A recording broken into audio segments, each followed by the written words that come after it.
La jolie brune vient de mettre au monde son second fils qu'elle a prénommé Léane. On vous donne des nouvelles de son postpartum. Nabila a eu l'immense joie de mettre au monde son second fils il y a quelques jours. Seulement 10 jours après son accouchement, la famille commence à s'organiser et à prendre un nouveau rythme à 4. Par contre, Nabila n'a jamais quitté les réseaux sociaux une seule seconde.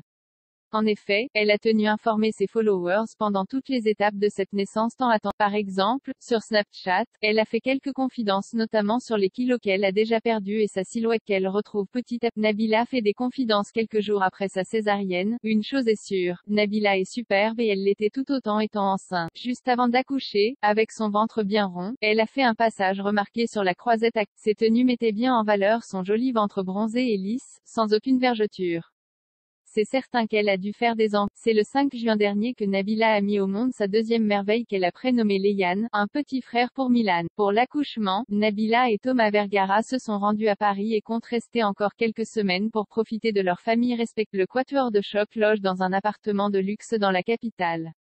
L'ancienne candidate de télé-réalité va pouvoir se remettre aussi de sa césarienne qui n'est pas une opération anodine. En effet, c'est très douloureux et elle a été, dans un état terrible, après l'intervention chirurgicale. La femme d'affaires de 30 ans va aussi essayer de retrouver sa ligne aussi vite que possible, mais cela n'a pas l'air de l'inquiéter et c'est tant mieux. Nabila heureuse, elle se laisse le temps. Sur son compte Snapchat, Nabila a fait quelques confidences à ses abonnés. Elle avoue qu'elle a déjà perdu 10 kilos depuis l'accouchement de Léane et qu'elle doit encore en perdre 10. Je vais monter sur la balance parce que plein de personnes me disent qu'on ne dirait pas que j'ai pris du poids, mais j'ai quand même pris. Là il me reste 10 kilos à perdre. Normalement, je fais 56 kilos et là je fais 66, voire 67 kilos, a-t-elle dévoilé sur. La bonne nouvelle, c'est que Nabila accepte tout à fait sa silhouette post-grossesse et elle n'est pas pressée. Elle va laisser le temps faire son œuvre comme on dit. Ça ne se voit pas mais moi je le sens. Après ça ne me dérange pas physiquement, je le sens juste parce que je suis un peu plus lourde, j'ai un peu mal aux articulations et surtout j'ai les pieds et les jambes gonflées. Pareil pour le ventre, mais j'ai une gaine donc ça aplatit, la peau n'est pas recollée. Ce n'est pas la folie, mais ça prendra le temps qu'il faut. Ce n'est pas ma priorité pour l'instant. En effet, après une césarienne, les différentes couches doivent cicatriser et il faut faire preuve de patience.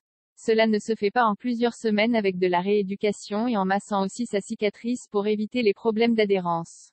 Elle accepte son C*RPS postpartum tel qu'il est. Si aujourd'hui, Nabila est plutôt sereine vis-à-vis de son poids et de son physique, ce n'était pas le cas pendant la grossesse ou en tout cas à la fin de sa grossesse. En effet, plus les mois avançaient, plus elle voyait les kilos s'additionner sur la balance. Les derniers jours ont été particulièrement éprouvants et elle souffrait de cette grosse prise de. J'ai quand même pris 20 kilos. Donc c'est un peu beaucoup. J'ai du mal à me déplacer, je suis très vite essoufflée, comme si j'avais couru un marathon. Et puis, j'en ai un peu ras-le-bol. J'ai envie de rencontrer mon bébé, de continuer ma vie, de jouer avec mon fils, de retrouver mon énergie, avait-elle déclaré sur les réseaux sociaux juste avant d'accoucher. C'est certain, elle était fatiguée et sur la dernière ligne droite. Mais, à l'échelle d'une vie, ces quelques mois passent à la vitesse de l'éclair.